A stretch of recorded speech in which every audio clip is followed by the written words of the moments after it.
Why does society suck? Too much diversity. Allow me to explain. I love everybody. Not in practice, but in theory. Why? Because I haven't met everybody.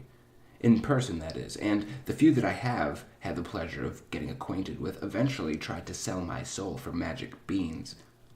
This is, or was, I suppose, the way of the world, but I've severely simplified my life in recent weeks, and now more things make more sense. I imagine this trend will continue to move in an upward fashion. Up and out, said Gene Wilder. But before we begin, I'd like to list a few of my favorite Jews. I'll give you their names and tell you why I like them. The first is Geddy Lee for his song, The Trees. The song is about how the next world war will be a class war, a war over who's on top and who's on bottom, and the secret is, we already know who wins. The trees are arguing in the song about who deserves more light, and while they fight, they are leveled with hatchet, axe, and saw. This is because world wars are interdimensional, even if the textbooks don't say so. My next favorite Jew is a magician, a guru like the first, T-Rex. His name is Mark Bolan. This list is getting tiresome. There are so many Jews on it. Jerry Seinfeld is on it, but only because 9 is the number of completion. The point is, I suppose, that I really like Jews, though I don't think I've ever met one in real life.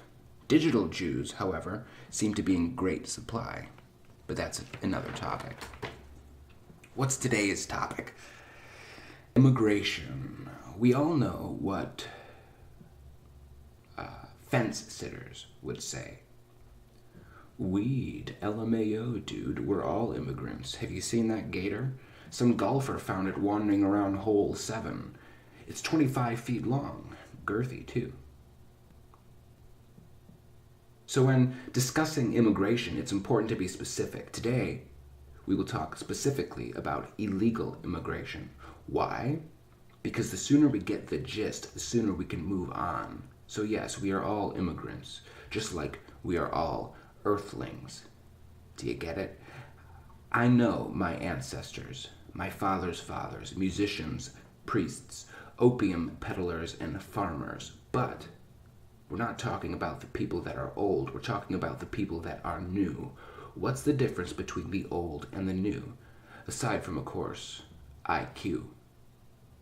Skin color, language, values, and ideals. IQ doesn't matter. Skin color and language don't matter. Values and ideals do.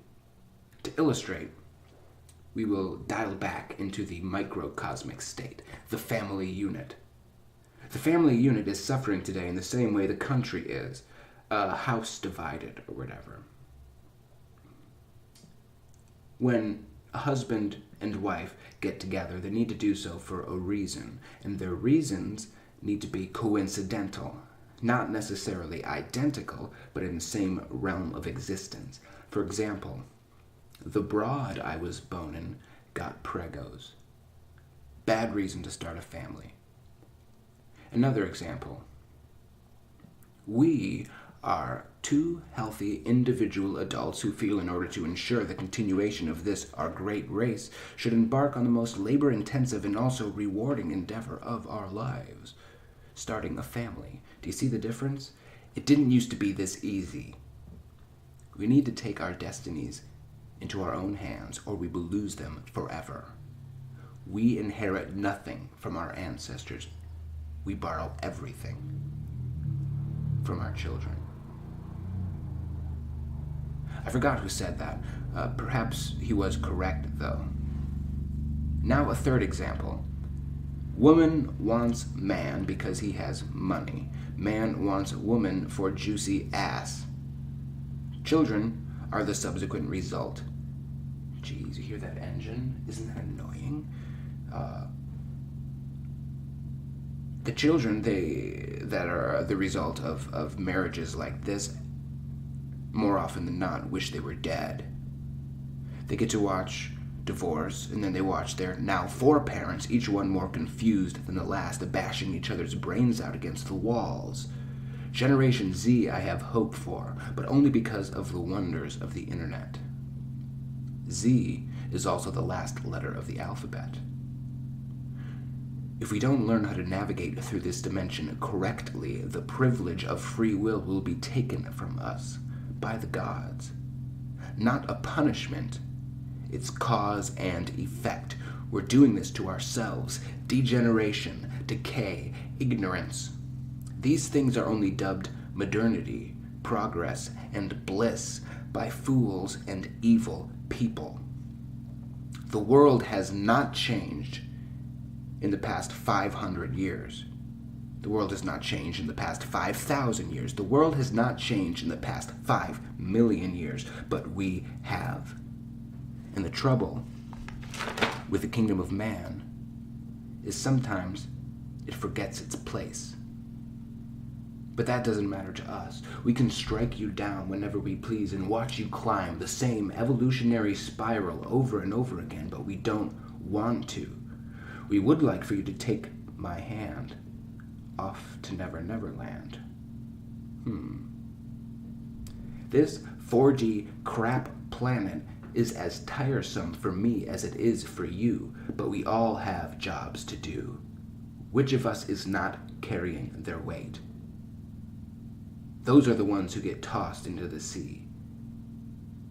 We all know the statistics, only most of us refuse to spout them. As I see it, there are 3 possibilities for our future. I'm speaking, of course, about the only country that matters to me, the US of A. Option 1. We sacrifice a few of our newer values for a few of our older ones. Jesus. Why? They've been tested. They've been tried. This is the path we are on now.